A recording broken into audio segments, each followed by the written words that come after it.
David Higgins, thank you so much for inviting me to the Mariners in Cornwall. Welcome. You're very welcome. Now, I'm looking out the window and it looks absolutely amazing. It looks amazing on any day, but I think the one that you got there looks particularly bright and sunny, which was a day back in, I think the last time I was there now, Gary, is 2019. And started off with a coffee, ended with an Irish coffee. Very late in the day. Where exactly are we? Are we looking out on a sea or It's, an estuary or something? yeah, it's the Camel Estuary. So it feeds into the Camel River, which is a big part of Cornwall there. Padstow, the opposite side of where this is located in Rock. Um, the bar is owned by a famous chef. It's Paul Ainsworth who invested into it and done it. But he's kept it, rather than making it fully gastro and elitist, he's tried to keep it still a pub, which is what it is. But a beautiful, more or less south-facing terrace there, where you can while Yeah, away many of them. you can't quite see it, but just down, I guess, there's a lovely area for sitting outside, and you can hear the Yeah. seagulls, I'm sure.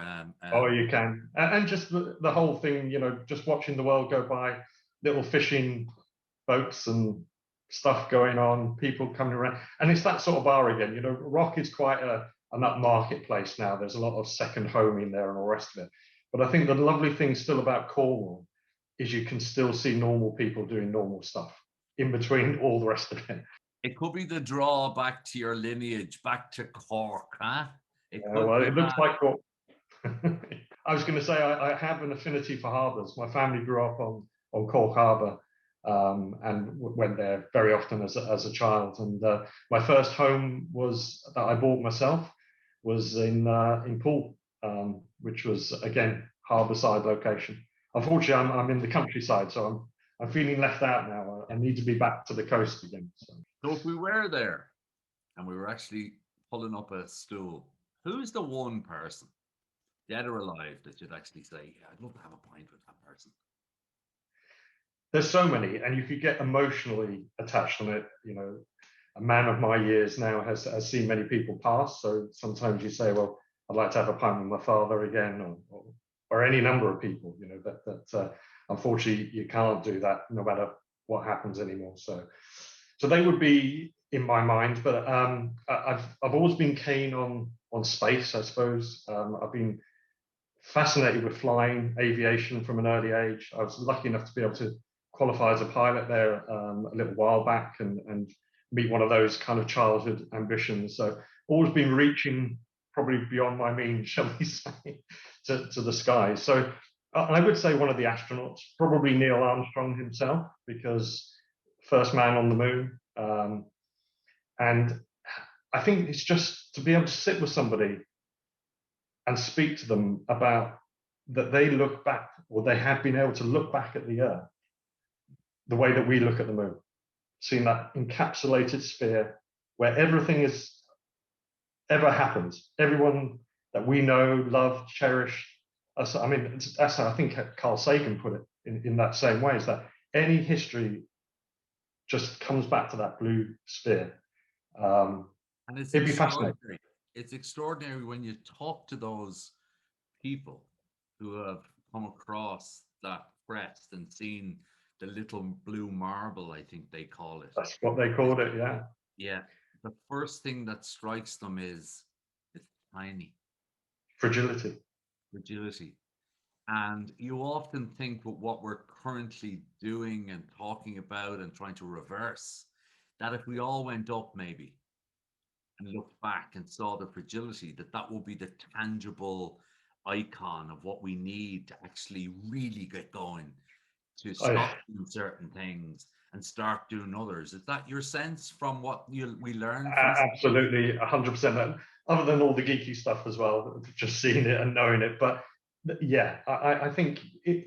I don't think any of the astronauts, and I've read a lot of books, their autobiographies and other things that they put together, they've all been changed by that experience.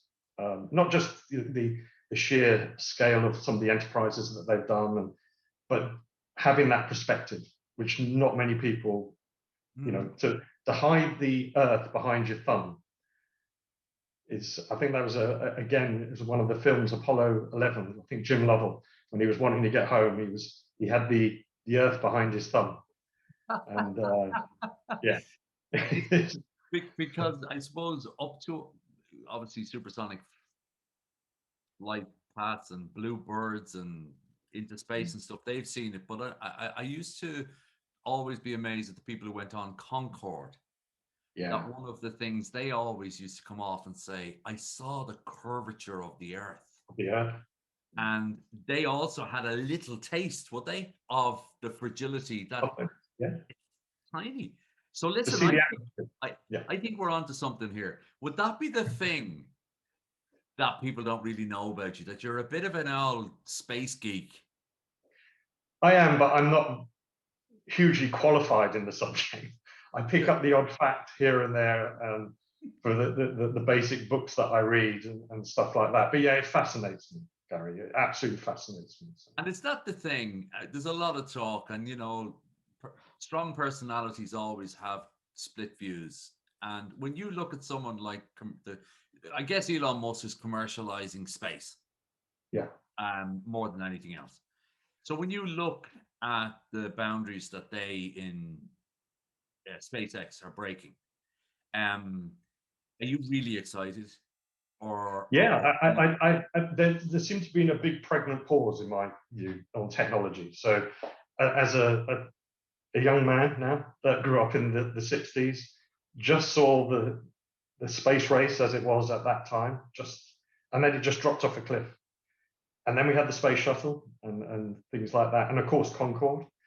But for then a number of years, it seemed to go backwards from a technology point of view. I mean, I was so sad when I saw Concorde mothballed without any real succession in terms of what that stood for. And then again, with the space program being not necessarily doing anything very exciting for a number of years. When you think we went to the moon in '69 and then carried on for a number of years afterwards, not to have ever gone back again after all this time, nearly my whole lifetime, seems crazy, because everyone thought we were the next step. We were going to go to Mars, we were going to go somewhere else, etc. Yeah. And it's just the sheer scale, though, as well, that just is beyond me. With I think the amount of grains of sand, this is something that a lot of people point to, I think, and again, it's someone like Carl Sagan or someone that came up with this. All the sand grains on Earth are still less than there are stars in our universe. So across all the beaches, all the deserts, and by a factor of, and this is still an estimate because they still don't know where, obviously, the universe ends or anything, but from what we know and can see, by a factor of about 10,000.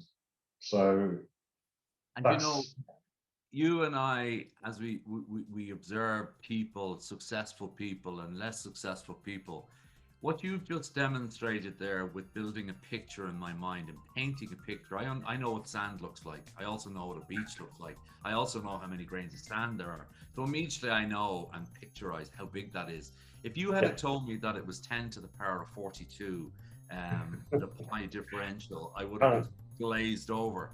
So you've taught me something through what I think is most effective pictures. It is. David, it's been short and sharp. I can feel the wind coming on my neck, coming in the window.